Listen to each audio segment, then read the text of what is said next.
물 연료 전지. 1998년 미국의 조용한 오하이오주 외곽 지역에서 발명가 스탠리 마이어가 점심 식사 도중 식당을 빠져나와 주차장에 쓰러졌습니다. 목격자들은 그가 숨을 거두기 전 남긴 마지막 말을 들었습니다. 그들이 나를 독살했어. 불과 몇 분 전까지만 해도 그는 만약 사실이라면 전 세계의 에너지 경제를 완전히 뒤바꿔 놓을 발명품에 대해 논의하고 있었습니다. 그것은 휘발유가 아닌 물로 가는 자동차였습니다. 스탠리 마이어는 결코 허풍쟁이가 아니었습니다. 그는 물 연료 전지에 대한 특허를 보유하고 있었고 여러 차례 대중 앞에서 시연을 선보였으며 벤처 캐피털리스트와 정보기관 모두의 관심을 끌었습니다. 개조된 사륜구동차에 장착된 그의 장치는 전해 헬이라는 과정을 통해 물 분자를 수소와 산소로 분리한다고 알려졌습니다. 하지만 마이어는 자신의 장치가 기존의 연력학 법칙을 깰 정도로 극히 적은 양의 전기만을 사용한다고 주장했습니다. 즉, 작동은 하지만 이론상으로는 불가능해야 하는 기계였던 것입니다. 그의 물동력 자동차가 배기구에서 부드럽게 수증기를 내뿜으며 고속도로를 달리는 모습이 영상으로 촬영되기도 했습니다.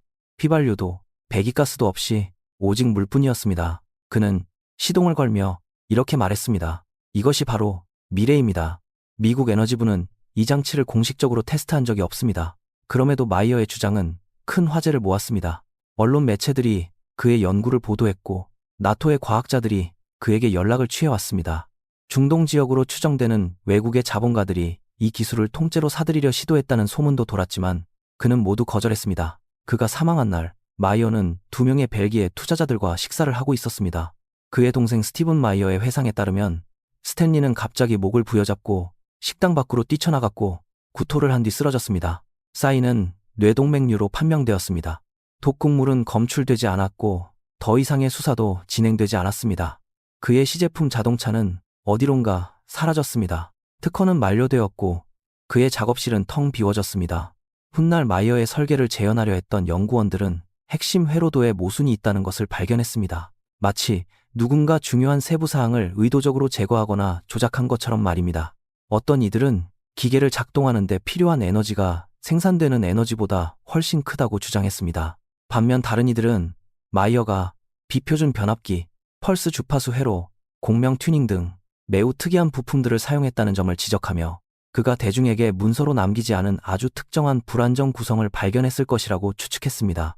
오늘날까지도 최초의 물 연료 전지가 어디에 있는지는 아무도 모릅니다. 특허는 공개되어 있지만 불완전합니다.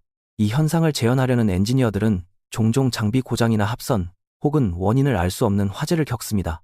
마이어의 연구를 논의하는 인터넷 게시판들은 엇갈리는 데이터, 끊어진 링크, 그리고 미궁에 빠진 단서들로 넘쳐납니다. 만약 스탠리 마이어가 정말로 물로 엔진을 돌리는 방법을 발명했다면 그것은 석유 산업을 무용지물로 만들고 지정학적 권력을 뒤흔들며 하룻밤 사이에 세계 경제를 재편했을 것입니다. 그리고 만약 그의 발명품이 그토록 거대한 위협이었다면 누군가는 그것이 영원히 차고 밖으로 나오지 못하게 막아야 할 충분한 이유가 있었을 것입니다. 전기차 리콜 사태. 1996년 삼엄한 보안과 드문 낙관론 속에 제너럴 모터스는 세계 최초의 양산형 전기차인 EV1을 출시했습니다. 이 차는 매끄럽고 조용했으며 시대를 수십 년이나 앞서 있었습니다. 캘리포니아와 애리조나의 리스 고객들은 단 한 방울의 휘발유도 필요 없는 이 자동차를 처음으로 운전하는 특권을 누렸습니다. 자동차는 너무나 부드럽고 정밀하게 움직여서 운전자들은 마치 공기 위를 미끄러지는 것 같다고 표현했습니다. 하지만 불과 몇 년 후 모든 EV1은 이 차를 만든 바로 그 회사에 의해 추적당하고 회수되었으며 처참히 파괴되었습니다. EV1은 단순한 시제품이 아니었습니다.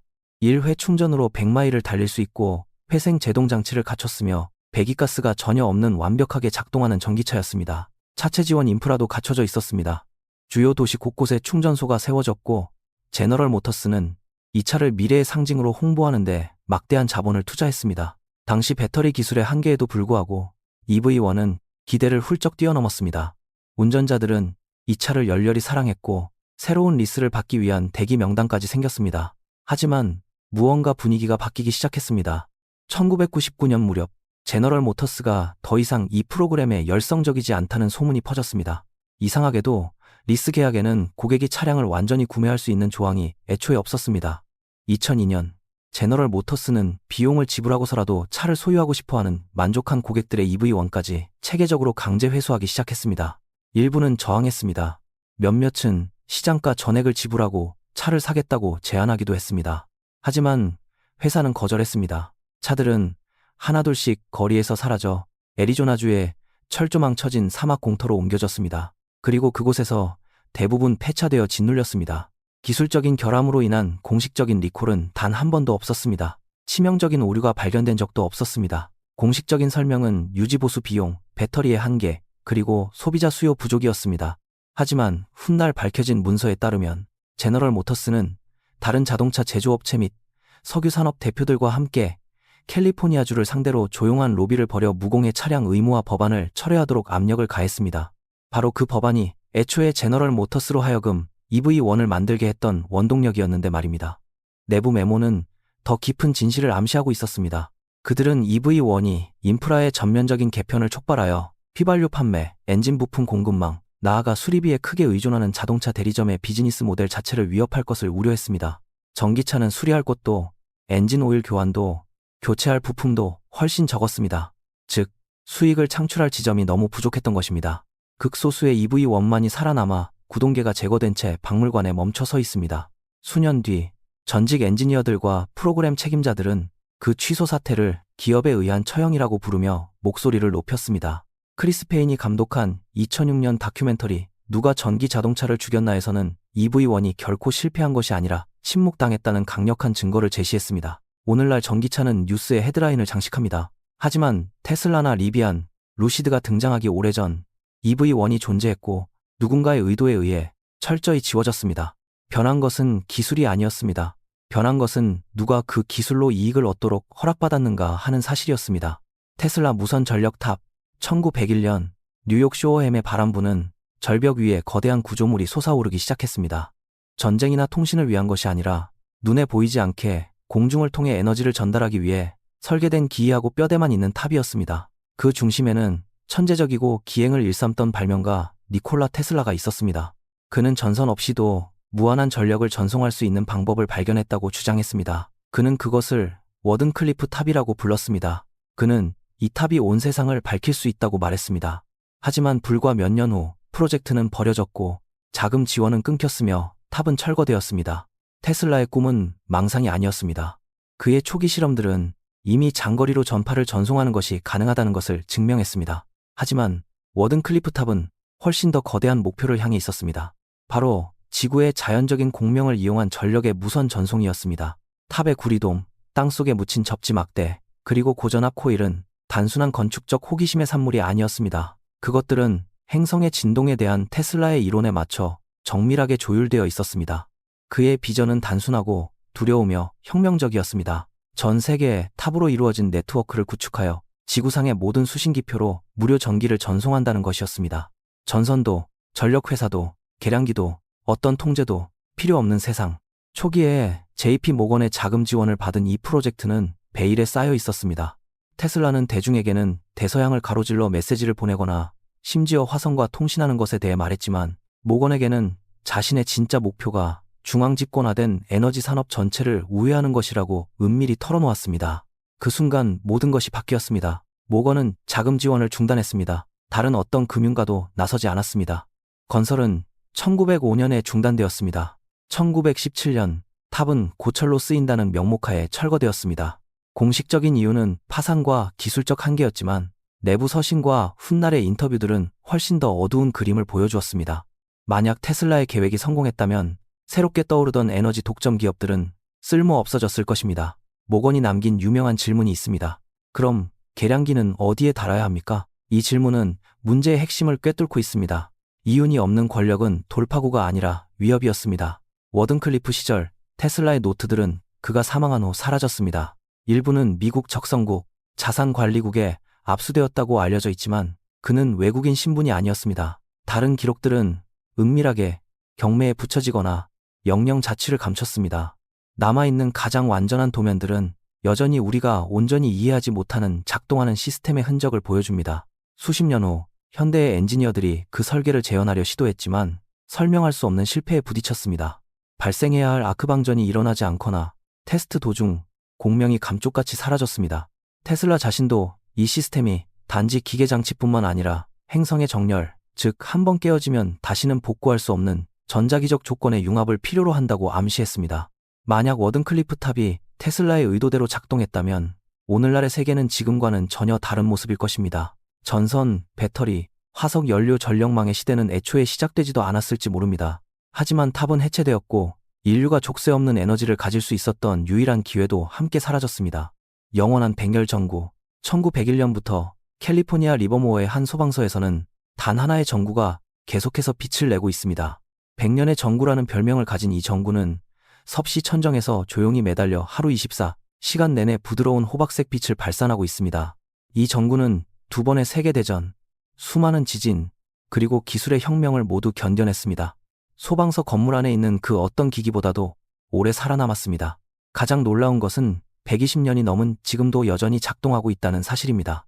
세상의 주목을 거의 받지 못하는 이 작은 물건은 어쩌면 누구도 감히 입 밖으로 내지 못했던 진실을 증명하는 가장 강력한 증거일지도 모릅니다. 우리가 한때 영원히 지속될 수 있는 물건을 만들 능력이 있었지만 스스로 그렇게 하지 않기로 결정했다는 진실 말입니다.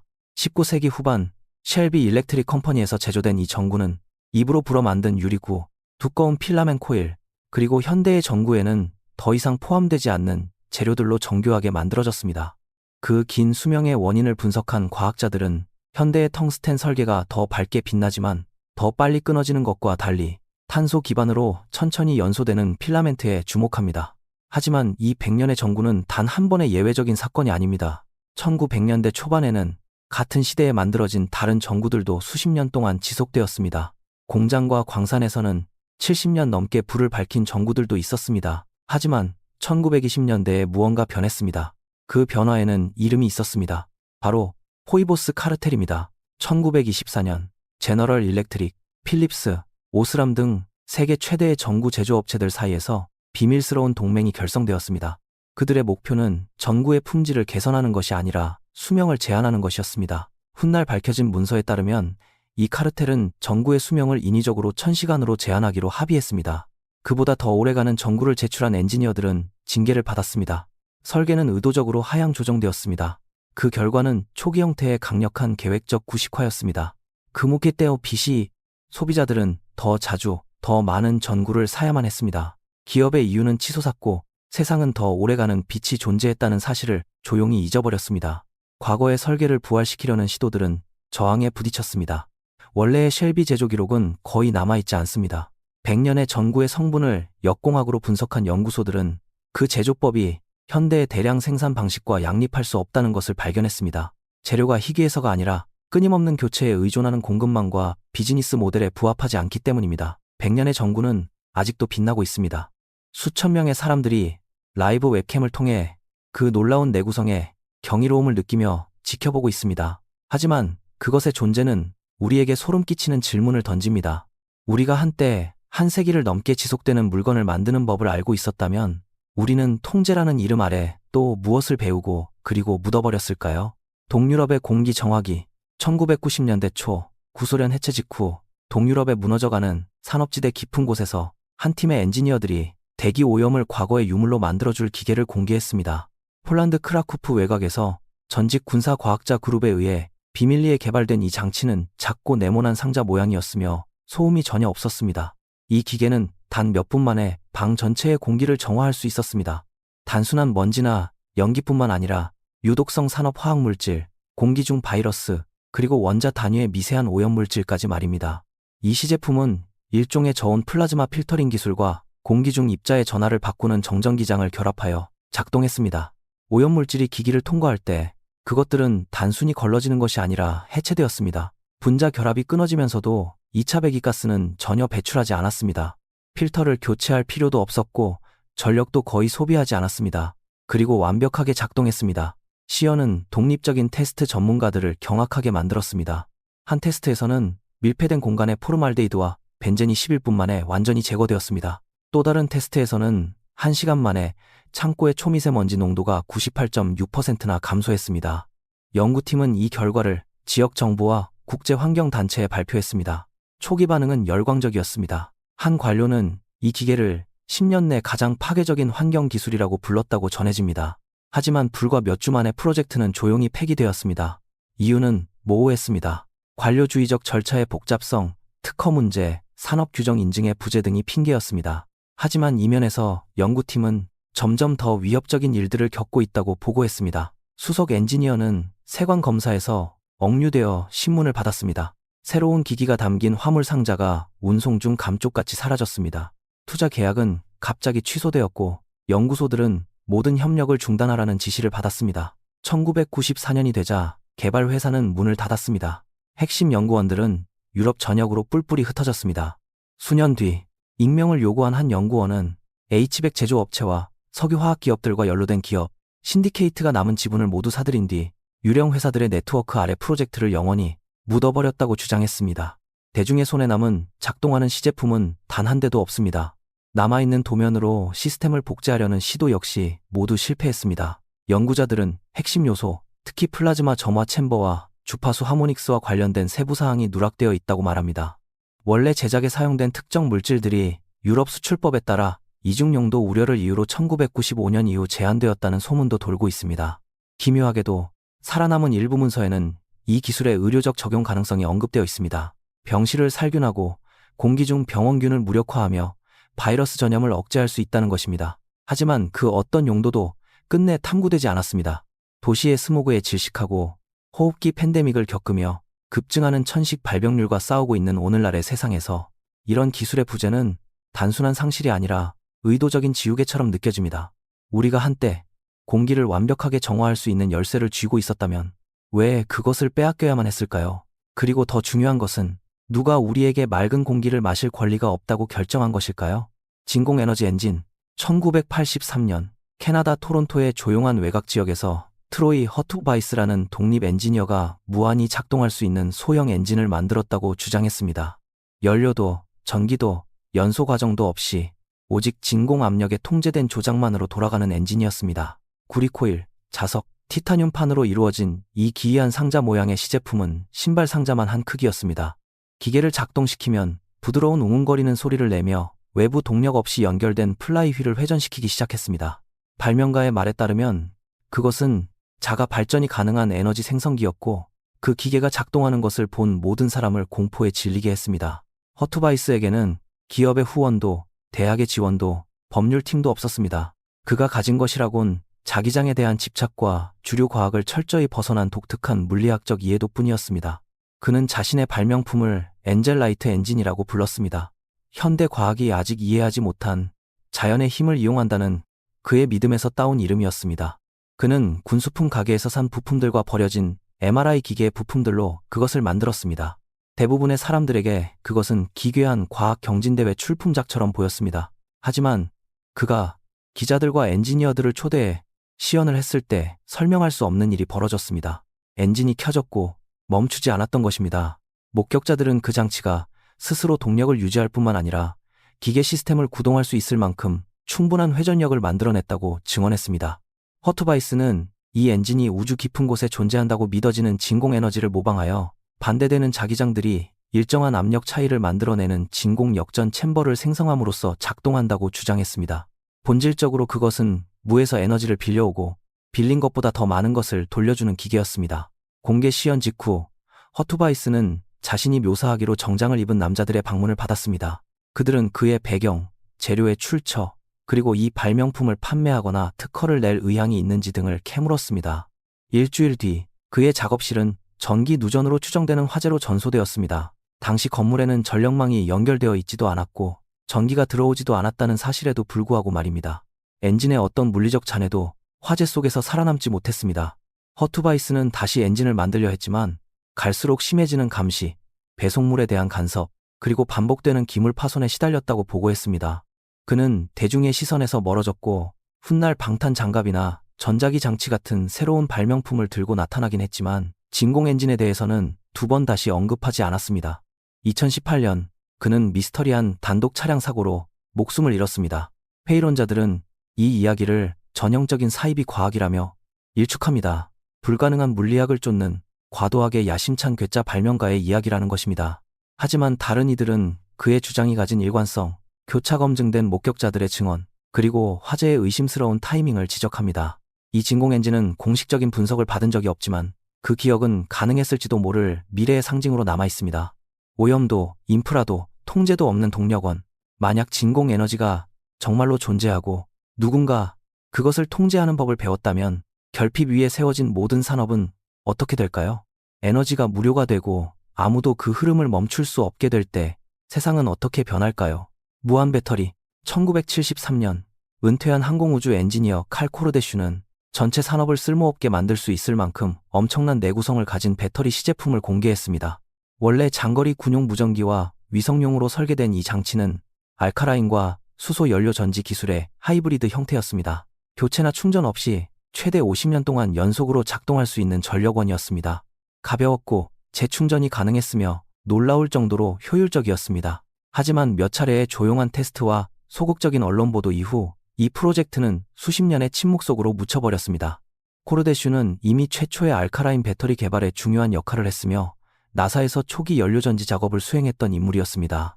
그의 혁신적인 발견은 알칼리성 이산화망간의 화학적 안정성과 폐쇄 루프 수소 시스템을 결합하여 배터리가 작동하는 동안 스스로 재생될 수 있도록 한 데서 비롯되었습니다.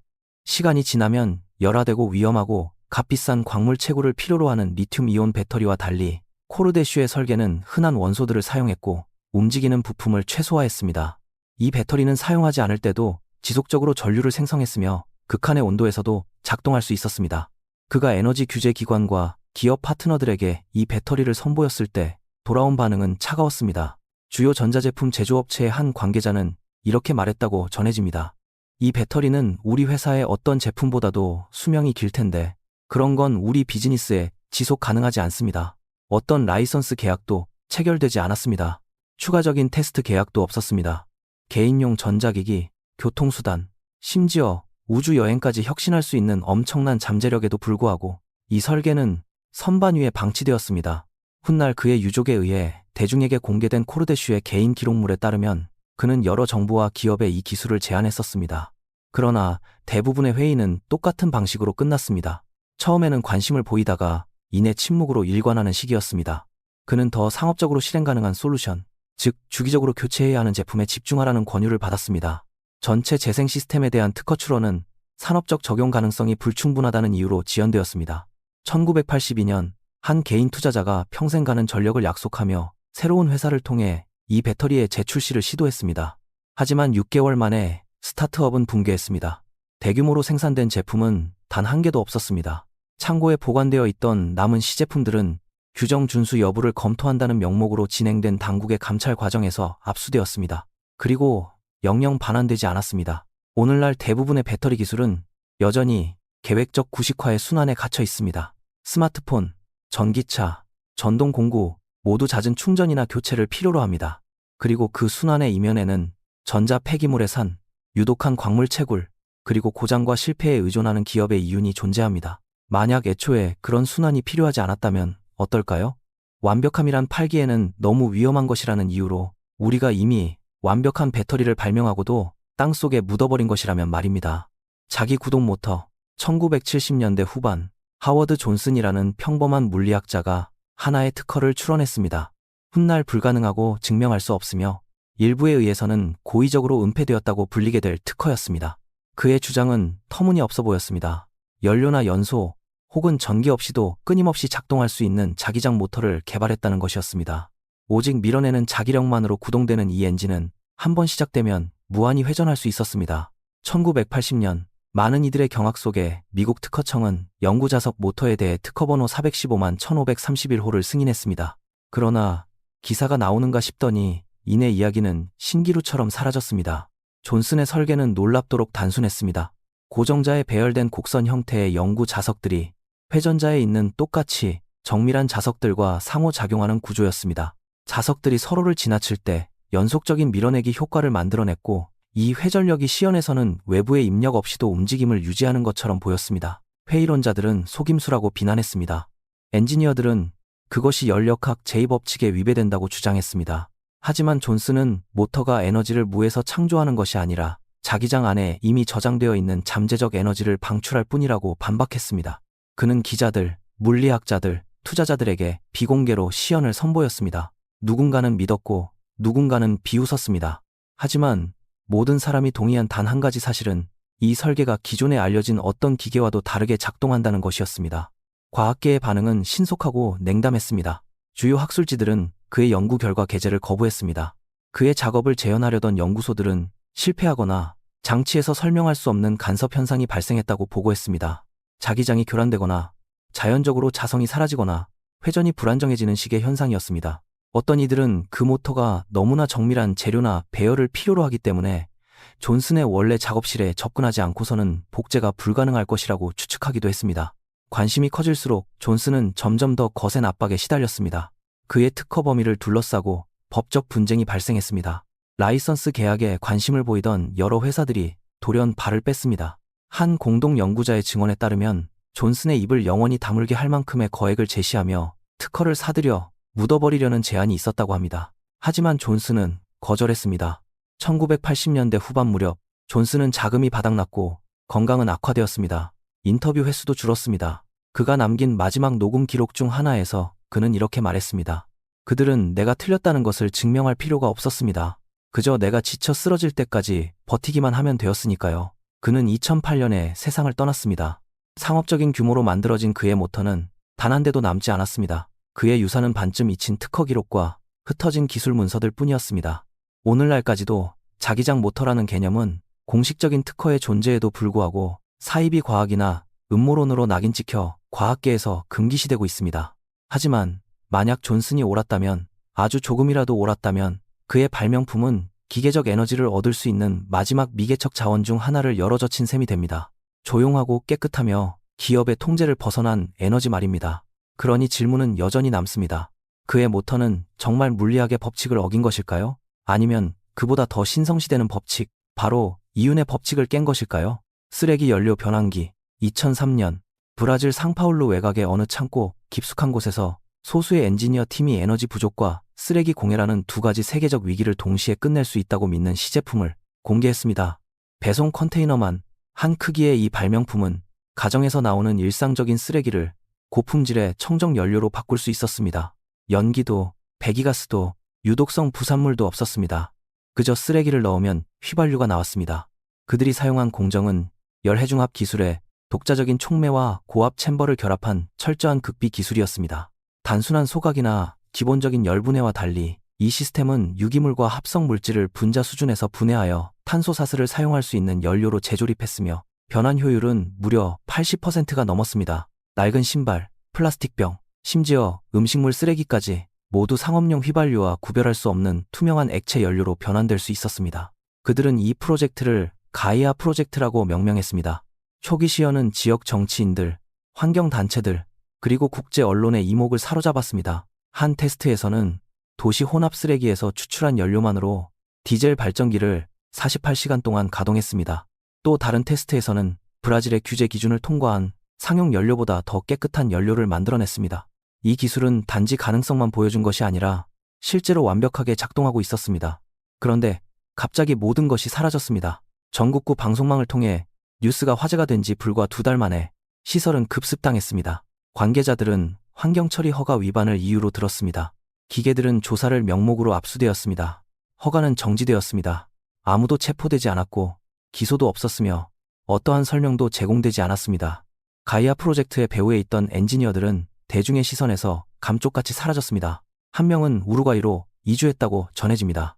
다른 한 명은 나중에 소프트웨어 개발이라는 전혀 무관한 분야에서 일하고 있는 것으로 나타났습니다. 인터뷰 요청은 모두 거절당했습니다. 압수된 시제품의 행방을 찾으려는 시도는 검은색으로 가려진 문서들과 규제 당국의 두꺼운 벽에 가로막혔습니다.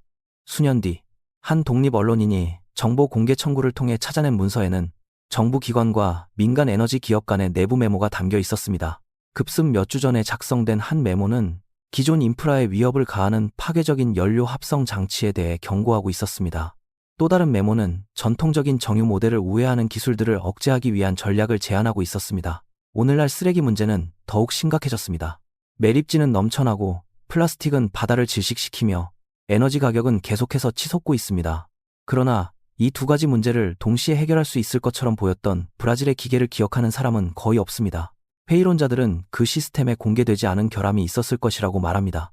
공정의 규모를 키우면 위험한 배출물이나 불안정한 화학 반응이 발생했을 것이라고 말입니다. 하지만 데이터의 부재, 창조자들의 침묵, 그리고 작동하는 시제품을 향한 신속하고 완벽한 억압은 더 어두운 의문을 낳습니다. 만약 쓰레기가 황금이 될 수 있었다면 어땠을까요? 그리고 누군가가 이 세상은 아직 그런 연금술을 받아들일 준비가 되지 않았다고, 아니 허락할 수 없다고 결정해버린 것이라면 말입니다. 질병 예측 스캐너. 2009년 스위스 제네바의 조용한 의학 연구실에서 생체공학 엔지니어 팀이 기존의 진단학에서는 볼 수 없었던 기기를 개발했습니다. 신발 상자만 한 크기의 이 시제품은 사람의 전자기장을 스캔하여 증상이 나타나기 훨씬 전에 세포의 이상을 감지할 수 있었습니다. 엑스레이나 혈액 샘플 혹은 MRI에 의존하지 않았습니다. 대신 거대한 질병 생체 마커 데이터베이스와 비교하여 신체의 생체 주파수 신호를 매핑했습니다. 초기 테스트 결과는 놀라울 정도로 정확했습니다. 프로젝트 팀은 이것을 뉴로스코프라고 불렀습니다. 말기 환자들을 대상으로 한 임상시험에서 이 기기는 악성 종양이 영상 검사로 확인되기 몇 주 전, 때로는 몇 달 전에 그 존재를 일관되게 찾아냈습니다. 신경계 질환의 경우 미세한 신경 공명의 변화를 바탕으로 파킨슨병과 알츠하이머의 초기 단계를 감지해냈습니다. 통제된 환경에서는 공식적으로 진단받지 않은 피실험자들의 만성질환까지도 찾아냈습니다. 그 기본 원리가 완전히 새로운 것은 아니었습니다. 수십 년 동안 비주류 연구자들은 인간의 몸이 내부의 건강 상태에 영향을 받는 고유한 전자기장을 방출한다고 추측해왔습니다. 하지만 뉴로스코프는 머신러닝, 바이오 피드백, 그리고 신체 조화 패턴의 미세한 편차까지 잡아낼 수 있는 초고감도 센서를 사용하여 그 주파수를 정량화하고 해석한 최초의 기기였습니다. 스위스와 독일의 병원들은 조용히 테스트용 기기를 요청하기 시작했습니다. 세계보건기구도 주목했습니다. 한 제약회사 임원은 시연을 본 뒤 이렇게 물었다고 전해집니다. 이게 정말 작동한다면 도대체 누가 정기검진을 받으려 하겠습니까? 어쩌면 그 질문이 이 장치의 운명을 결정지었을지도 모릅니다. 몇 주 뒤 데이터에 이상이 있다는 조사를 이유로 회사의 연구 라이선스가 정지되었습니다. 서버는 압수당했습니다. 수석 엔지니어였던 루마니아인은 비자 위반으로 추방되었습니다. 모든 제조 계약은 무효화되었습니다. 대외적으로는 의료적 정확성에 대한 우려를 표명했지만 결론을 내릴 만한 반박 자료는 한 번도 발표되지 않았습니다. 뉴로스코프는 시장에 나오기도 전에 영원히 사라졌습니다. 민간 투자자들을 통해 프로젝트를 되살리려는 시도도 실패했습니다. 핵심 기술에 대한 권리는 유령 회사를 통해 인수되었고 그 이후로 계속 비활성 상태로 남아 있습니다. 오픈소스 파편들을 바탕으로 시스템을 재구축하려던 독립연구소들은 캘리포니아 교정 작업 중 알 수 없는 방해를 받았다고 보고했습니다. 어떤 이들은 원래 팀이 의도적으로 공유된 설계도에서 핵심 부품을 누락시켰다고 비난합니다. 일각에서는 작동하는 버전이 아직 존재하며 최고 수준의 보안을 자랑하는 의료시설에서 은밀히 사용되고 있다는 소문도 끊이지 않습니다. 또 다른 이들은 그것이 현대 의료계에서 가장 수익성이 높은 분야 중 하나인 진단의학에 치명적인 위협이 되었기 때문에 철저히 분해되었다고 주장합니다. 만약 질병이 발생하기도 전에 찾아낼 수 있는 기계가 세상에 나왔는데 그 누구도 당신이 그것을 가지기를 원하지 않았다면 어떨까요? 결론. 수십 년에 걸쳐 그리고 전 세계 대륙에 흩어져 있는 이 발명품들은 결코 무작위적인 호기심의 파편들이 아닙니다. 이것들은 억압과 말살의 패턴, 그 소름 끼치는 모델을 보여줍니다. 이것들은 사기가 아니었습니다. 결함이 있는 실험도 아니었습니다. 이 자연의 법칙에 의해서가 아니라 너무 멀리 내다보고 너무 완벽하게 만들어내어 소수의 권력을 다수에게 분산시킬 위협을 가했던 사람들의 손에 의해 해체된 실제로 작동하던 시스템이었습니다. 각각의 사건들은 방법론적인 저항을 가리키고 있습니다. 혁신적인 돌파구들이 수익성과 통제라는 렌즈를 통해 철저히 걸러지는 시스템 말입니다. 니콜라 테슬라의 무선 전력부터 브라질의 쓰레기 연료 생성기까지 이 혁신들은 인류를 도울 수 있는 잠재력이 아니라 기존 계급 사회에 가하는 위협에 의해 평가받았습니다. 파괴의 과정은 결코 요란하지 않았습니다. 그것은 압수된 특허, 취소된 자금 지원, 원인을 알 수 없는 화재, 사라진 연구소, 그리고 어둠 속에서 끝난 삶들을 통해 침묵 속에서 이루어졌습니다. 우리가 잃어버린 것은 단순한 기계가 아니라 바로 미래 그 자체입니다. 전구를 영원히 교체할 필요가 없는 미래, 엔진이 공기로 돌아가고 오염이 사라지며 질병이 덮치기 전에 미리 볼 수 있는 미래. 이것들은 단순한 아이디어가 아니었습니다. 역사의 전환점들이었습니다. 그리고 어딘가에 있는 누군가가 그 길에서 돌아서기로 결정한 것입니다. 이것들은 지옥에는 지금도 계속해서 움직이고 있습니다. 내부 고발자들은 사라집니다. 대안을 제시하는 엔지니어들은 모욕당합니다. 특허는 매입되고 파묻히며 끝내 잊혀집니다. 이 10가지의 사례들은 어쩌면 훨씬 더 깊고 거대한 이야기의 파편에 불과할지 모릅니다. 닫힌 문 뒤에, 굳게 잠긴 금고 안에, 그리고 침묵 속에 묻혀버린 시간 속 발명품들의 빙산의 일각일 뿐입니다. 진정한 비극은 이 기술들이 실패했다는 것이 아닙니다.